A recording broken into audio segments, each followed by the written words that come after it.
राष्ट्रपिता महात्मा ज्योतिबा फुले या भारताच्या प्रथम शिक्षिका वंदनीय क्रांतिज्योती सावित्रीबाई फुले, छत्रपती शिवाजी महाराज, संभाजी महाराज, आरक्षणाचे जनक झाले श्री शाहू महाराज, अण्णाभाऊ साठे, अहिल्यादेवी होळकर, समतेचे, ममतेचे, मानवतेचे घटनेमध्ये प्रत्यक्ष अंतर्दर्शन नवीनारे ईश्वर डॉक्टर बाबासाहेब आंबेडकर या सर्व महापुरुषाच्या कार्याला, विचाराला, संतांच्या कार्याला, विचाराला मी सर्वप्रथम या ठिकाणी अभिवादन करते. आजच्या या कार्यक्रमाला उपस्थित असलेल्या मारिको गोंदिया महासंघाच्या जिल्हा मेळाव्याच्या उपाध्यक्षा माननीय सुरेखा आमच्या ताई सुरेखा, त्याचप्रमाणे ज्यांनी या ठिकाणी सविस्तर अभ्यासपूर्ण मला मार्गदर्शन केलं अशा आमच्या ताई मराठी डॉक्टर खंडेरावताई वानखडेकर आणि सर्वच उपस्थित असलेल्या श्रेष्ठ महिला भगिनी या नालंदा नगरामध्ये जे काही महिला मंडळ आहे त्या सर्व महिला मंडळाच्या पदाधिकारी निमित्त काही होतो. आज जागतिक महिला दिन आहे. तसं पाहिलं तर हा जागतिक महिला दिन आपण साजरा करूच नाही.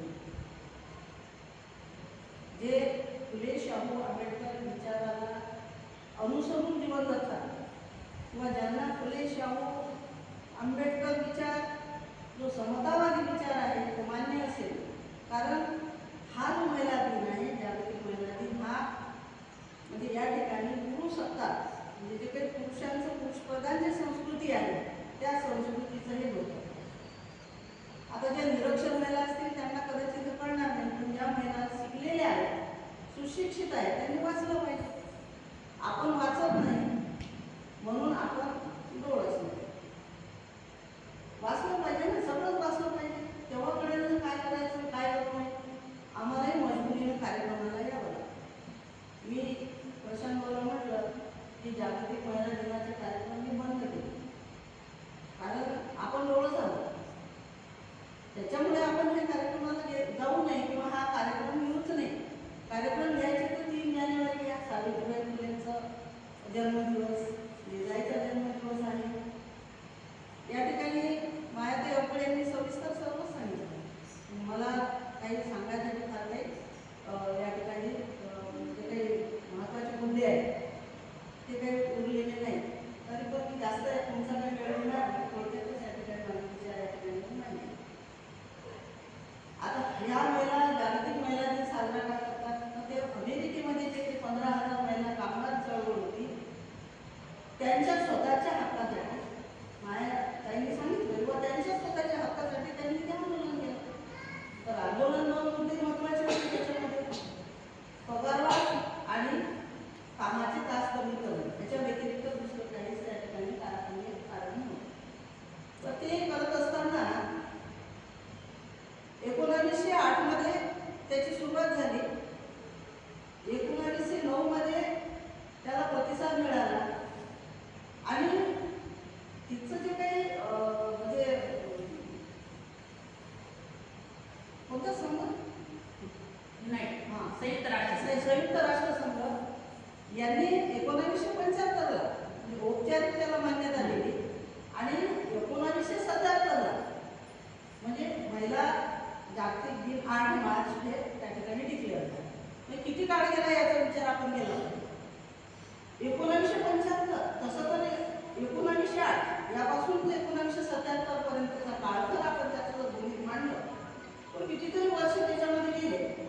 आणि आपल्या देशामध्ये डॉक्टर बाबासाहेब आंबेडकरांनी या देशाचं संविधान लिहिलं आणि संविधान लिहित असताना एका झटक्यामध्ये या देशातल्या महिलांना सर्वच काही दिलं. म्हणजे तुम्हाला गरोदर असताना 6 महिन्याची रजा ज्या महिला नोकरी करतात त्यांना 8 तास तुम्हाला काम करा, सगळ्या क्षेत्रामध्ये समानता, राजकारण असेल, समाजकारण असेल, साहित्यकारण असेल, सांस्कृतिक कारण असेल किंवा कुठल्याही क्षेत्रामध्ये नोकरी असेल. म्हणजे भारतीय संविधानामध्ये डॉक्टर बाबासाहेब आंबेडकरांनी महिलांना समान संधी समान अधिकार दिले. इतकं सगळं दिलं. मतदानाच्या अधिकारासाठी आम्हाला आमच्या देशातल्या महिलांना कुठलीच मोर्चे आंदोलन करण्याची गरज पडली नाही. बाबासाहेब आंबेडकरांनी हिंदू कोड बिल या ठिकाणी लिहिलं. मग महिलांना हिंदू कोड बिल माहीत नाही, वाचणारही नाही. पुस्तक छोटंसं आहे पण वाचलं पाहिजे ना की बाबासाहेब कमीत कमी आपण तरी वाचलं पाहिजे. जे बुद्धिस्ट महिला आहेत त्यांनी बाबासाहेबांनी नेमकं काय केलं, कोणत्या चळवळी केल्या आपण वरपणी इतकं सांगू शकतो. काळाराम मंदिराचा प्रवेश केला, महाडचा सत्याग्रह केला, पाण्यासाठी सत्याग्रह केला नाही, पाण्याच्या प्यायला मिळत होतं. परंतु ही मानवतेची लढाई होती, ही समानतेसाठी लढाई होती. आणि त्याच्या क्रांत्या झाल्या. त्या क्रांत्याच्या व्यतिरिक्त बाबासाहेबांनी काय केलं याचा आम्ही अभ्यास केला पाहिजे. आपण प्रत्येक कार्यक्रमामध्ये बोलू शकतो, महिलांनी काही पण करू शकते पण केव्हा करणार, करू शकते पण केव्हा करणार, मनावर कधी घेणार. आज परिस्थिती, आजची जी वर्तमान परिस्थिती आहे किती गंभीर आहे. आम्ही शिक्षणाचा विचार केला पाहिजे. तुम्ही आम्ही शिकलो, कशामुळे शिकलो आणि आज येणारी जी पिढी आहे त्यांच्यासाठी आम्ही काय करतो हा अतिशय महत्त्वाचा मुद्दा आहे. महिला जागतिक दिन आपल्यासाठी महत्त्वाचा नाही. आपण 26 जानेवारी 1950ला या देशाला महामानव डॉक्टर बाबासाहेब आंबेडकरांनी संविधान दिलं. म्हणजे 1949ला सुरू केलं पण 1950ला लागू झालं. तो दिवस आम्ही साजरा करत नाही की ज्या महामानवाने म्हणजे आम्हाला ज्या बापाने पैदा केलं, जन्म दिला, त्यानं आमच्यासाठी काहीच नाही केलं ते डॉक्टर बाबासाहेब आंबेडकरांनी केलं याची जाणीव तरी आम्हाला असली पाहिजे ना. ही जाणीवही आम्हाला नाही. आणि मग कशी प्रगती होईल, मग आर्थिक असेल, शैक्षणिक असेल, सामाजिक असेल, ही प्रगती होईल कशी याचा विचार प्रत्येक महिलेने केला पाहिजे. कारण डॉक्टर बाबासाहेब आंबेडकरांनी आणि तथागत बुद्धाने स्त्रीला कुटुंबाचा आधारस्तंभ म्हटलेला आहे. मग कुटुंबाचा आधारस्तंभ स्त्री आहे. मग फक्त नवरा सांभाळण्यापुरती, मुलं सांभाळण्यापुरतीच आधारस्तंभ आहे का? आम्ही काय तेवढाच आधारस्तंभ राहायचं काय? मग स्त्रीने स्त्री म्हणूनही जगू नये, मी या मताची आहे. तिने एक व्यक्ती म्हणून जगलं पाहिजे. कुठल्याही मुलीने बापाचा आधार घेऊ नये, कुठल्याही पत्नीने पतीचा आधार घेऊ नये आणि कुठल्याही विधवा स्त्रीने मुलाचा आधार घेऊ नये. अशी जी स्त्री जगत असेल ती एक व्यक्ती म्हणून जगते असं मला वाटतं. राज्यात करणाऱ्या स्त्रियांना समाज दृष्टीने देतो,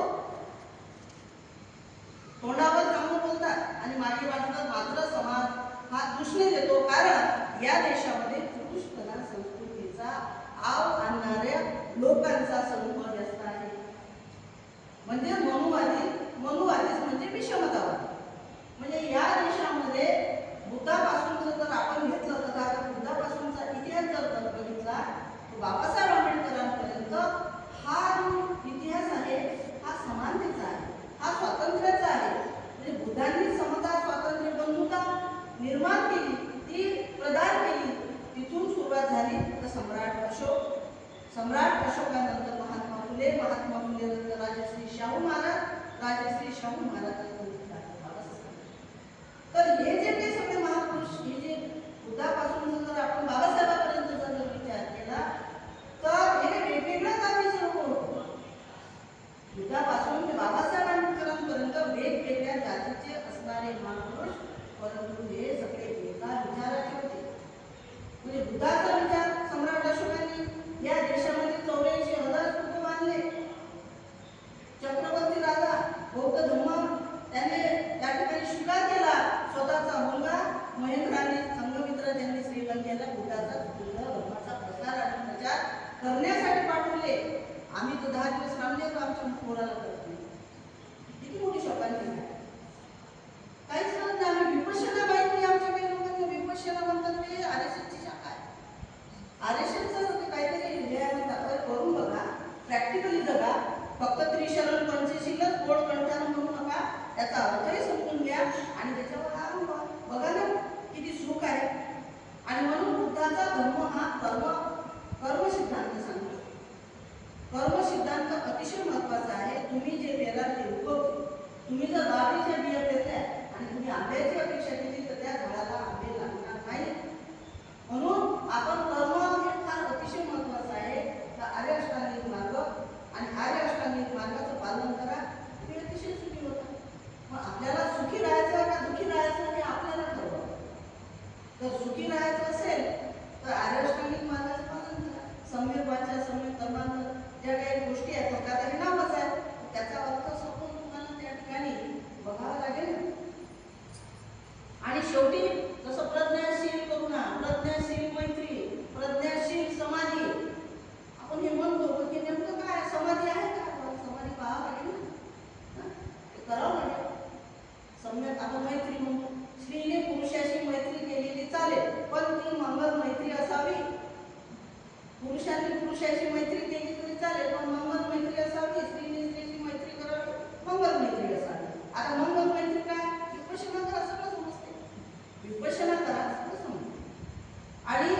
निस्वार्थपणाने संघटित झालो नाही आणि त्याला अनेक कारण आणि संघटित न झाल्यामुळे पुढचं जे आहे म्हणजे आपल्याला सत्ता तर आलीच नाही पण सर्वच सुरू आहे. आज आज आज सगळा संघर्ष करावा लागतो. धार्मिकसाठी संघर्ष एवढी मोठी विरासत तर आपल्या ताब्यात नाही आणि जे काही त्याच्यामध्ये जे काही लोक आहेत कलेक्टर असेल जे नावं आहेत ती चॅरिटीचा विषय आहे तो फार भयानक आहे, फारच भयानक आहे. म्हणजे अशा जे मुद्दे आहेत पुन्हा 84,000 रुपये गेले कुठे? हा देश बुद्धाचा देश आहे. तुम्ही प्रत्येक ठिकाणी खोदाले सगळे बुद्धाचे अवशेष सापडतात. पांडवलेणी असेल नाशिकची तिथं ते कल्याणमध्ये आहे, कल्याण नगरीमध्ये भरपूर लेणे आहे. तर कुठेही जा बुद्धाचे म्हणजे अवशेष आहेत आणि म्हणून या देशाचा नकाशा जर खऱ्या अर्थानं तपासला तर या देशाचा सातबारा हा बुद्धाच्याच नावावर आहे आणि त्यासाठी आपल्याला एकत्रित येणं गरजेचं आहे.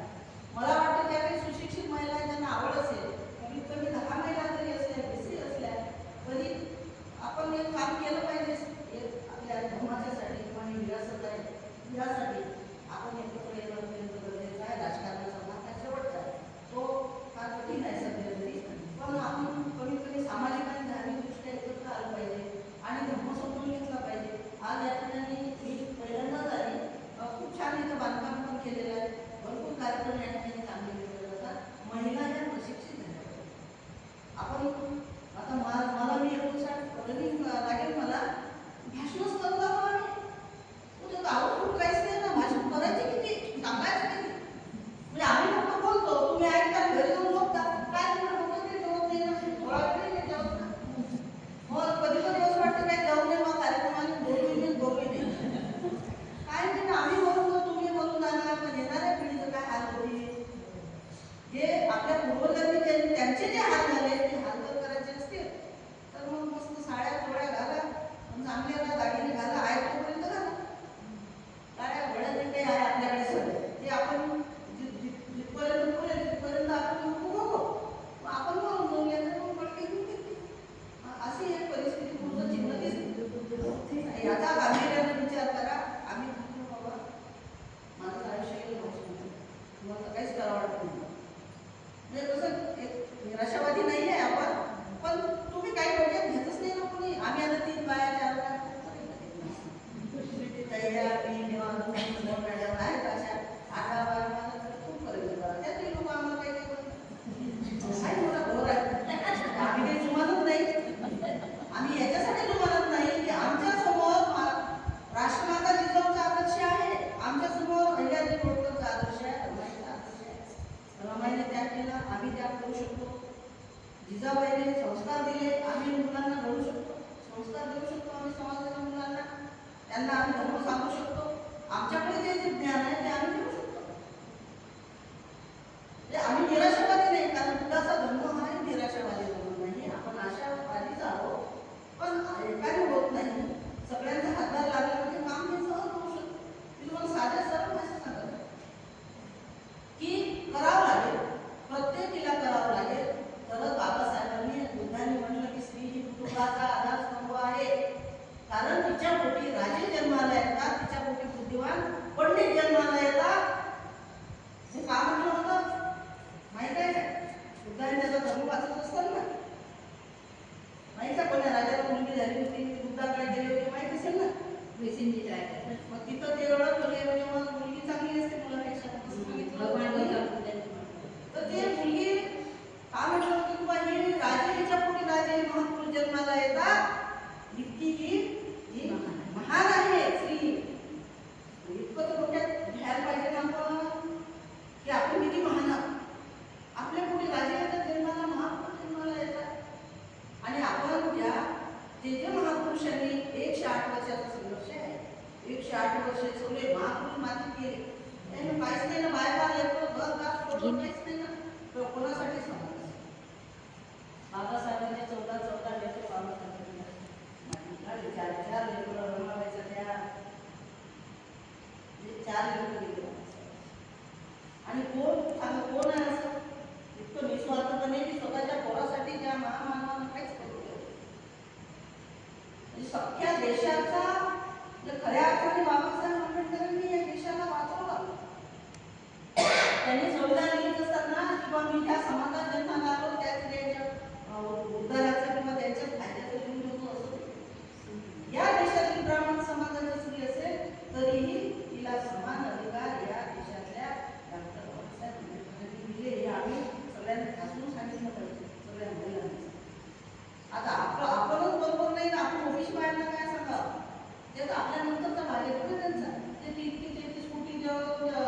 अंधानुकरण ते त्यांचं ते अंधश्रद्धाच पडलेले आहे. आपले काही आहे, आपल्यामध्ये भरभरपूर ते गुणवंत बाबा भरभरपूर काही काही आहे. आम्हाला कमाल वाटतं. 33 कोटी देव आजही ते लोकांना घेऊन असतात. मेहनत करून नोकरी लागते, अभ्यास करून नोकरी लागते. त्यामुळे गजानन बाबा त्याची लागले कोणती देवी असेल तिकडे चालले तुझ्याकडे. कसं काय कसं करतात? हे कसं आपल्याला बदल नको, परिवर्तन करावं लागेल. आणि परिवर्तन हे काही साधन नसते. बदल काय दाखवून असतं, पण परिवर्तन कसं असते जे महापुरुषांनी केलं आहे. 108 वर्षाचा संघर्ष महापुरुषांचा वाचा. काहीकडे पुस्तकं असतील, त्या गोळे मॅडमकडे भरपूर पुस्तकं आहे. मला लागले पुस्तकं, छोटे छोटे पुस्तकं आहे, वाचा ना. आपले कामं पूर्ण झाल्यानंतर वाचायचं 1 घंटा सगळं, म्हणजे ते कळते. आणि वाचन हा चांगलं असतं नाही, मोबाईलचं काही खरं नाही. हे डोक्यातही राहत नाही, त्यानं डोळे खराब होतात. ब्रेन हॅमरेज होऊन जायला त्याच्यावर जास्त वेळ राहायचा नाही. तर मला हे सांगायचं आहे की काही आपला जे काही महिला दिन असतात ते कोणते असतात? आपण जिजाऊचा जन्मदिन साजरा करायचा, रमाईचा करा, सावित्रीबाई फुलेंचा करा. बाबासाहेब आंबेडकरांनी एवढं सगळं करून ठेवलं तरी या देशातले नागरिक जे काही राज्यकर्ते आहेत त्यांनी जागतिक लेवलवर काही केलं गेलेलं नाही. तसं इथं सगळ्या महिलांना, म्हणजे तुम्हालाच नाही सगळ्या महिलांना इथं आयतं भेटलं, पण त्याचा वादाघाता कुठेही झालेला नाही म्हणायचं. अशा प्रकारे आपण कसं किंवा एक स्त्री म्हणून जगा, एक व्यक्ती म्हणून जगा आणि स्वाभिमानानं जगा, सिंहासारखं जगा. मेंढीसारखं जगू नका. मेंढ्या काय हाणल्या चालले, बोलले तो गुराने हानी दिले चालले. असं जर असेल आपलं तर आपली प्रगती नाही होणार. तो काळ बरा होता, अशिक्षित महिला होत्या जेव्हा ते वतनदारी होती, शेतकऱ्यांना काळात लोकांकडे बाबासाहेबांच्या एका सभेला 16,000 महिला राहायच्या घोड्यानी. आणि महिलांनी क्रांती केली. तिथे ते काही मेलेले गुराढ ढोरं हे करायचे आपले लोक. काही लोकांना ती सवय लागली होती, सोडून जायचे. तर बायकांनी घरी आणू नये त्याला आणि नवऱ्यांना हुकम केलं की तुम्ही जर हे मास मुर्दाळ मास घरात आणता, तुम्हाला आम्ही शिजून नाही देणार नाही, घरात एक प्रवेश. एवढी क्रांती केली बायाने, माणसं सुटवली. मग आपल्याही कोणी माणसं बायाने नवरे जाऊ देत असतील, काही हेच नसते. सुधरा सुधरा बाकीच्या गोष्टीसाठी आपण